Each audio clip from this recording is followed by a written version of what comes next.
I mean, it's the reason why, as far as magic goes, it's still treated the way that it is throughout the world, is because that's the way that the majority of them feel. But there's like magicians like the Mass Magician back in the day. Yeah, he did it for I money. Oh yeah, he did it for money, and he ruined like tons of tricks that were out there.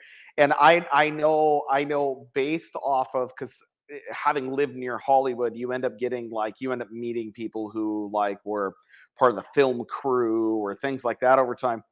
Apparently, he was getting death threats from other magicians on a regular basis. I heard about that. Yeah, Well, I think that, I mean, this is another thing for you, any magicians listening out there, especially the dealers, the manufacturers, the guys that do the conventions, people that have magic theaters.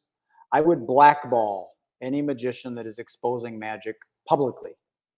Teach in public, or teach in private, perform in public. That's the way I think it should be done. So anybody that wants to go to the Magic Castle, if they've exposed it, you can't get in. yeah, If you want to come to a magic meeting with the IBM or the SAM or all the other rings and all that kind of stuff, the magic circle, if you expose magic, you can't get in. You're blackballed. You can't get in. right. Now, there's a fine line between it, because there is an effect called a sucker effect, where you kind of pretend like you're showing how it works, but you're not really. You're kind of making it look like that's how it works. Sure. I know what you're talking about. I've seen those routines. That's a different kind of story. Yeah. But when you're just blatantly showing people how it works, you're really just boosting your ego and making people think, I know how it works, and I'm going to show you. Anyways. Yeah. Well, I think it's a different thing too, talking about, like, because I mentioned earlier about the Chris Angel thing and how they were doing the sheet of glass. Well, I think that's a totally different thing too, because that's not even magic at that point. That's literally just editing. There is some of that, or it's just like you mentioned, camera one, camera two.